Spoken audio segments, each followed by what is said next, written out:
Gray's fear turned into respect, and eventually into a long-term collaboration. He went on to direct Next Friday and Friday After Next, and later directed Straight Outta Compton, telling Ice Cube's origin story with NWA.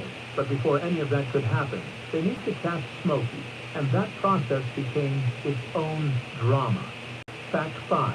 Chris Tucker bombed his first audition. Imagine Friday without Chris Tucker as Smokey. It's almost impossible, right? Tucker's high-pitched voice, his mannerisms, his energy, they define the film. But Chris Tucker almost didn't get the role because his first audition was, in the words of casting director Kim Harden, horrible. Tucker came in fresh off a comedy tour. He had read the script. He didn't know he could improvise during audition. He thought he had to stick strictly to the dialogue. The result was stiff, uncomfortable, and completely wrong for Smokey. Harden could have ended it there. Most casting directors would have. You were horrible. Next. But Harden saw something beneath the mess. She knew Tucker had talent. She'd hired him for a small role in another film called The Walking Dead. She believed he could do better, so she did something unusual. She gave him another chance. I knew Chris could do better, Harden explained. When a person isn't prepared, they can't do their best job. I allowed him to prepare and come back.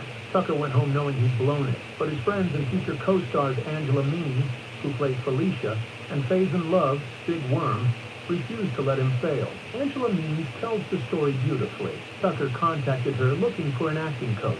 Instead, she invited him over for dinner. She made a big pot of spaghetti. Tucker and Faison Love came over, and they worked through the script together. Means coached Tucker, helping him understand Smokey's rhythm and energy. They improvised. They played with the dialogue. They found the character. According to Means, by the time that spaghetti was gone, Chris was Smokey. Tucker went back for his second audition and nailed it. Director F. Gary Gray later said Tucker's ability to improvise was unmatched. That's what got him the role. Not the first audition, but the second one. Fueled by spaghetti and friendship, this story reveals something important about Friday's production. The cast genuinely supported each other. Means and Love helped Tucker because they were all in it together.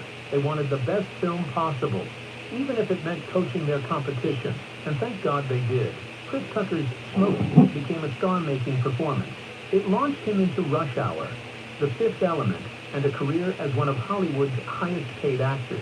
Chris Tucker had a problem. He was this movie called Rush Hour, but suddenly he becomes the highest-paid actor in Hollywood. But Tucker almost lost the role to some serious competition. Fact 6. Chris Rock and Tommy Davidson were considered for Smokey.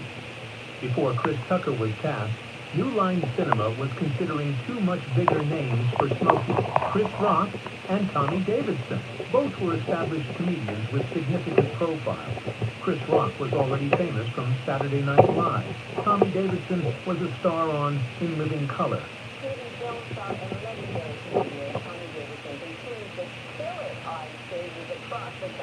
Either one would have been the safe choice, experienced, proven, bankable. But Ice Cube and DJ Pooh wanted Tucker. They'd seen him on Def Comedy Jam, and immediately knew he had the energy they needed. Tucker was raw, unpolished, and hungry. He had something the established comedians didn't. Desperation to prove himself. F. Gary Gray fought for Tucker over the bigger names. According to reports, Gray believed Tucker had an innate star quality that would ignite on screen. New Line was skeptical. They'd agreed to finance Friday on the condition that Smokey be played by an experienced comedian. Tucker barely qualified. He'd done House Party 3 and some stand-up, but he wasn't Chris Rock. Eventually, Cube and Gray convinced the studio. Their instinct proved correct. Tucker's Smokey is iconic in ways Chris Rock or Tommy Davidson's version likely wouldn't have been. Not because Rock or Davidson aren't talented, they absolutely are, but because Tucker brought a specific manic energy that was perfect for the role. Interestingly, Tucker's friend Faison Love revealed that Tucker was initially frustrated by losing roles to other comedians. He almost didn't take Friday seriously because he was tired of auditioning and failing. Thank God he changed his mind. Fact 7. Bye Felicia wasn't in the script. One of the most famous lines in Friday, the line that spawned countless memes and became part of everyday language, wasn't even written in the original screenplay. By Felicia? Angela Means, who plays Felicia, confirmed in multiple interviews that the line was improvised. Ice Cube came up with it on the spot based on how Means was playing the scene. Felicia comes to Craig's house trying to borrow something after already bugging Smokey for his car. She's being annoying, persistent, inconsequential. Cube needed a dismissal that was casual, cutting, and final. So he said, "Bye, Felicia." Bye, Felicia. Means explained. Cube uttered the words based off what I gave him as an actor. I don't think that was actually in the script. That's what the vibe was. And we went with it. Director F. Gary Gray kept the take. The line stayed in the film. And 20 years later, it became a cultural phenomenon. Ice Cube himself has expressed amazement at the line's staying power. In a 2015 interview, he said, "It's real strange how this little kind of throwaway line in the movie has become this phenomenon. Whenever somebody's annoying you, hit them with a 'Bye, Felicia.' They'll know what you're talking about." A throwaway line. That's all it was supposed to be. Now it's in dictionaries, used by celebrities, referenced in other movies, turned into merchandise. This is the magic of Friday. The improvisation, the natural moments, the authentic reaction. So much of what makes the film special wasn't planned. It was discovered, but not every moment was improvised. Some were carefully crafted, like the costume choices. Fact 8. Craig's outfit connected to Boys, and the hood and Straight Outta Compton.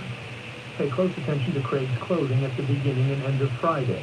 The outfit he wears, cut-off khaki shorts, dark green t-shirt, white socks, and dark slippers, is the exact same outfit Ice Cube's character, Doughboy, wore at the end of Boys and the Hood. This wasn't accidental. It was a deliberate visual callback. Ice Cube was connecting his characters across films. Doughboy's story ended with him sitting alone, soon to be murdered. Craig's story begins with him sitting on the porch, unemployed, but alive. It's a subtle suggestion of continuity, of survival, of what happens after tragedy. But that's not the only costume connection. The outfit Craig wears for most of Friday, dark pants, black and white plaid long-sleeve shirt, and black Nikes, was later worn by Ice Cube's son, O'Shea Jackson Jr., in Straight Outta Compton, where he played his father. Think about that circle. Ice Cube wears an outfit in Friday. 20 years later, his son wears the same outfit playing a younger version of Ice Cube in a biopic about NWA. These costume choices create a visual through line across Ice Cube's career, from Boys and the Hood to Friday to Straight Outta Compton. It's a quiet way of saying these stories are all connected. This is one man's journey through different eras, different roles, different versions of himself. Most viewers never notice these details, but they add depth for those who do. And speaking of details most people miss, a future Oscar nominee appeared in Friday in an uncredited role. Fact 9. Michael Clarke Duncan's film debut. In a brief black and white flashback scene, two men appear as background extras during a confrontation about Debo stealing Red's bike. One of those men was Michael Clarke Duncan, making his uncredited film debut. At the time, Duncan was a complete unknown. He was working as a bodyguard and doing odd jobs in Los Angeles, trying to break into acting. Friday gave him his first screen appearance.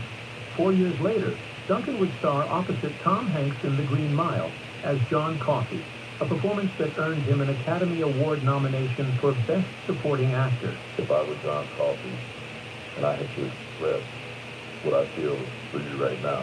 He went on to appear in Armageddon, Sin City, and dozens of other major films. But it all started with Friday, an uncredited appearance in a flashback that most viewers never even noticed. This is one of Friday's hidden legacies. It gave opportunities to people who would become major stars. Chris Tucker, obviously. Regina King, who went on to win an Oscar. Even F. Gary Gray, who became one of Hollywood's top directors. Friday was a launching pad, and Duncan's brief appearance is a reminder that you never know who's in the background, waiting for their moment.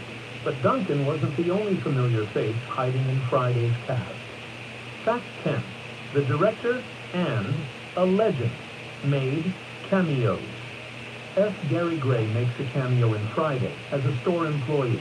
During the scene where Izal Johnson tries to rob the liquor store and slips and falls, Gray is visible as one of the workers.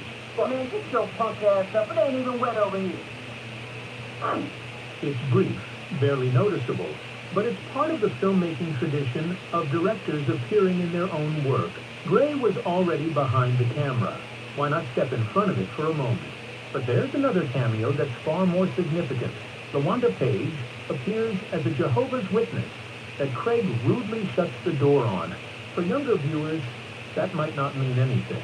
But for anyone who remembers the 1970s sitcom Sanford and Son, LaWanda Page was a legend.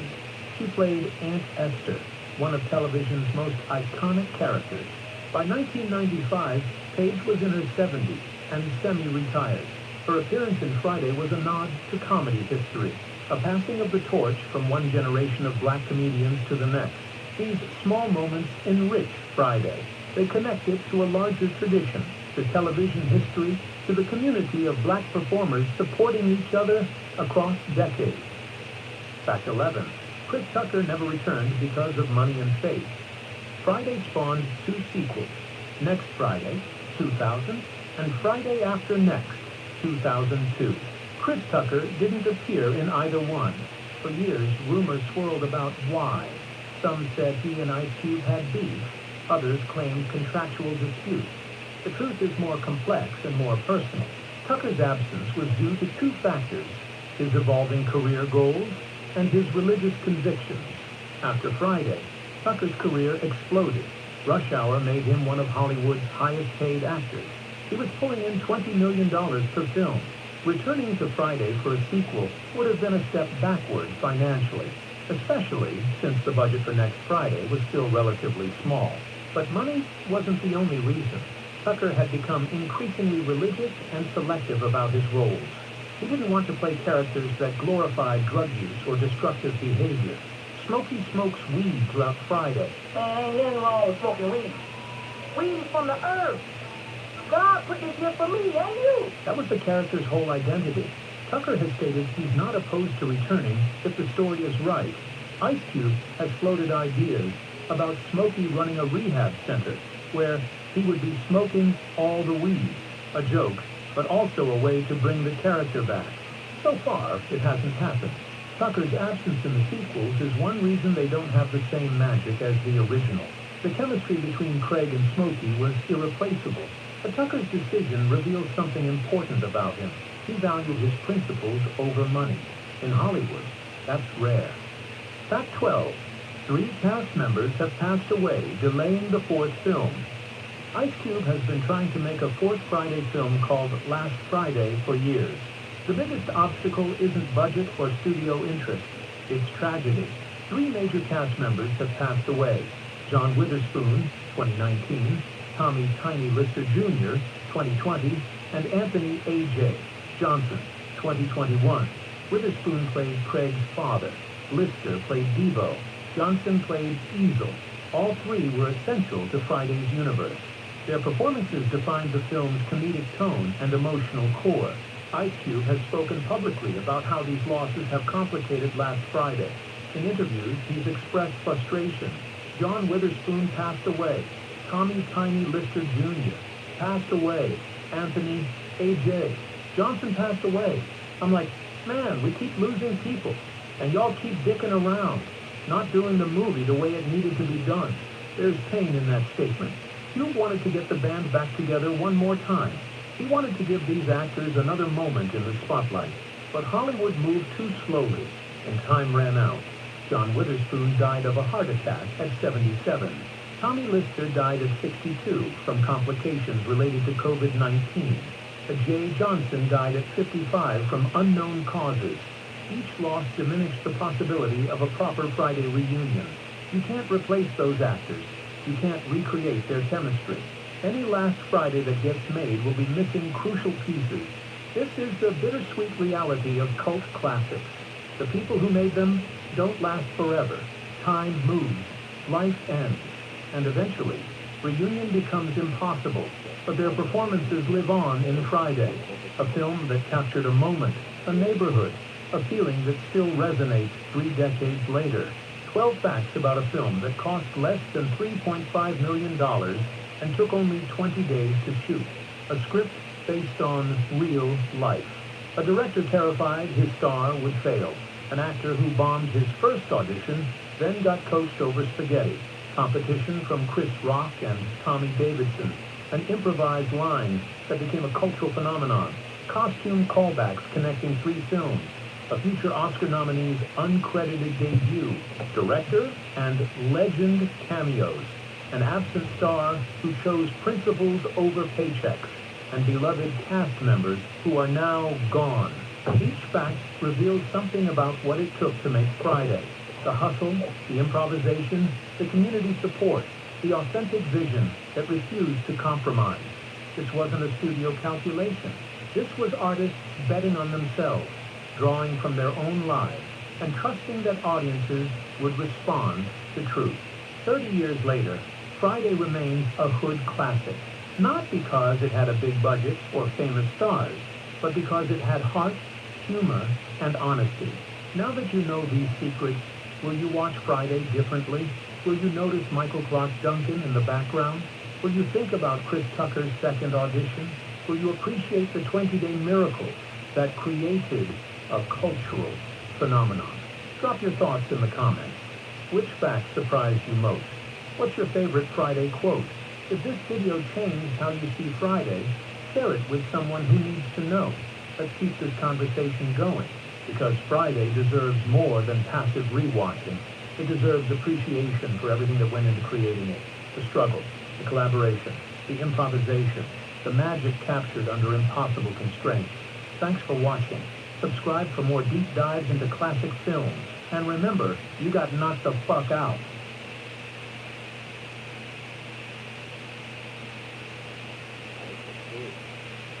And then after like day 4 or 5, when I realized that nobody coming, that's when I had to start like letting all the emotions. Did you ever cry? I cried for 2 weeks straight. Yeah, my wife said I cried for 2 weeks straight. All my life, grinding all my life. Sacrifice, fucking baby fight.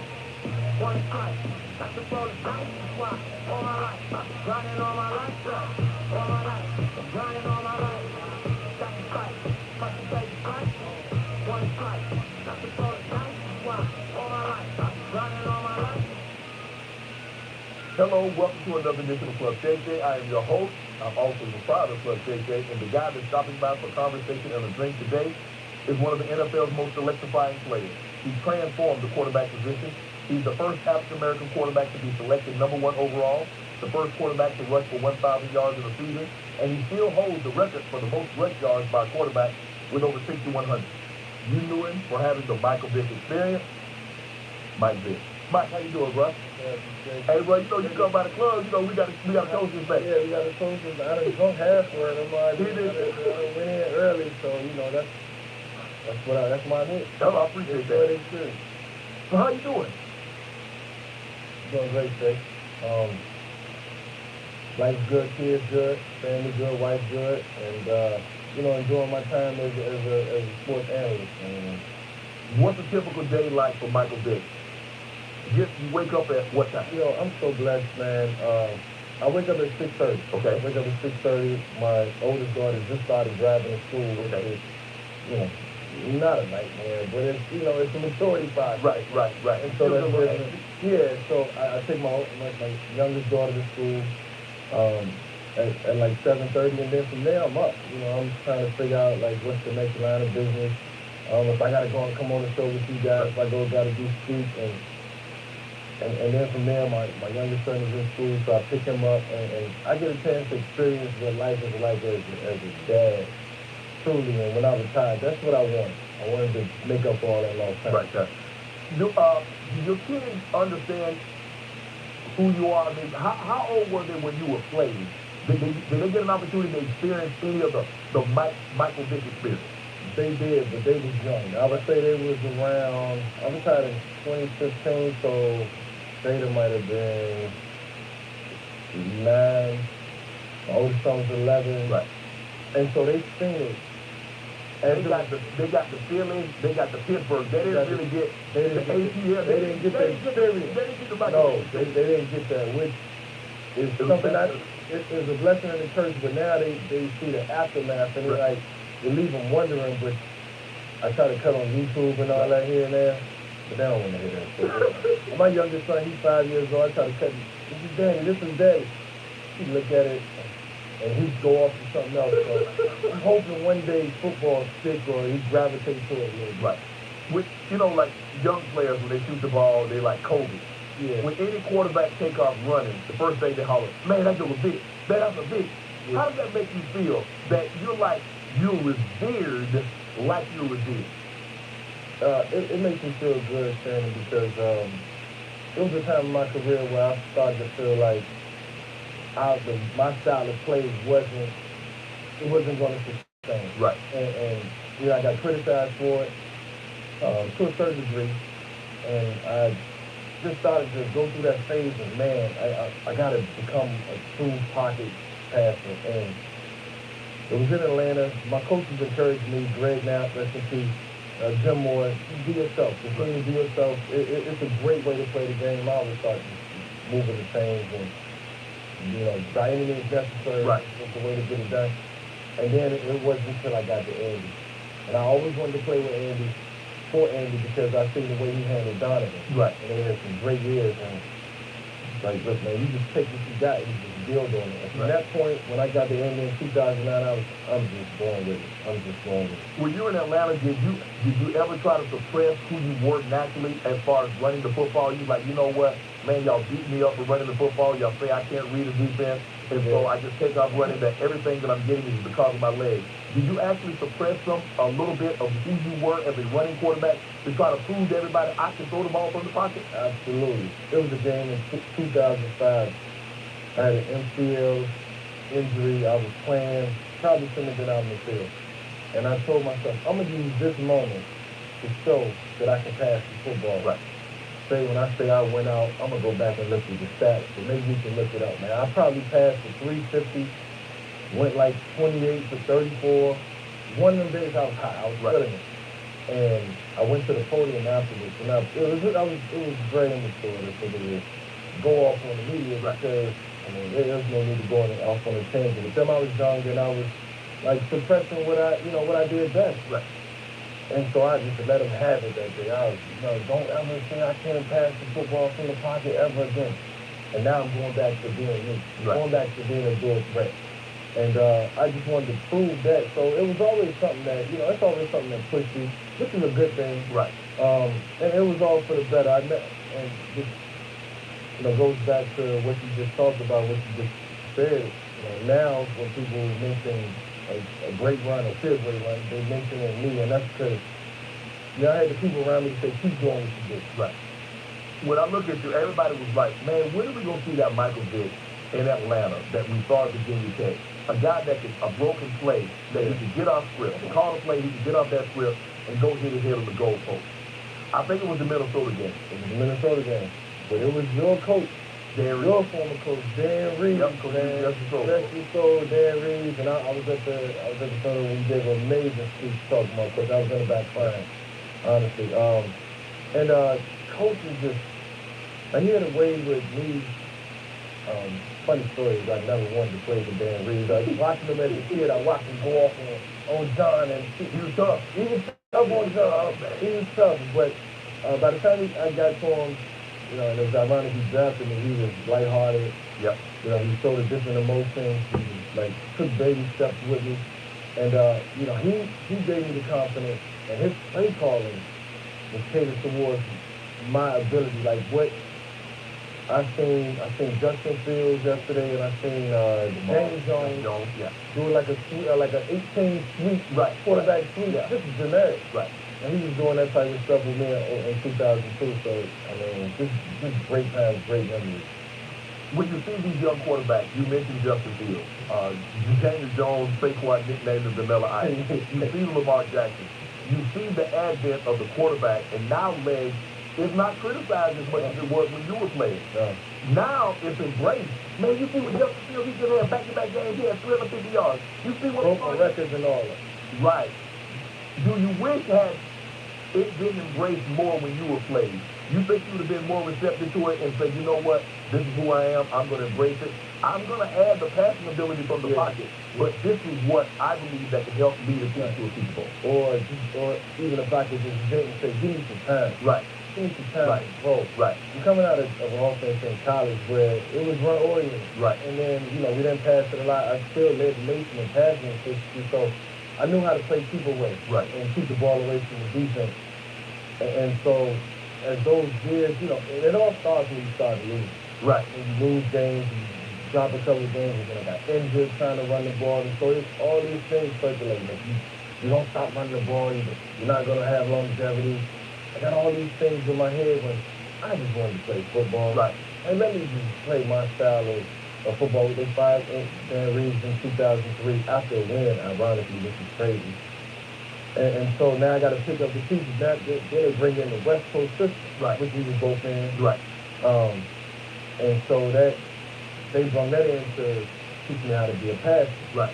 Rick McKay was out there when he hired Jim Moore, and they brought in Greg Knapp and those guys. And so now I'm forced to learn the West Coast system, but I'm still in the back of my mind, like, if all this fails and breaks down, I'm gonna take off and run. And however, whatever criticism I got to deal with, I'm gonna deal with it. Right.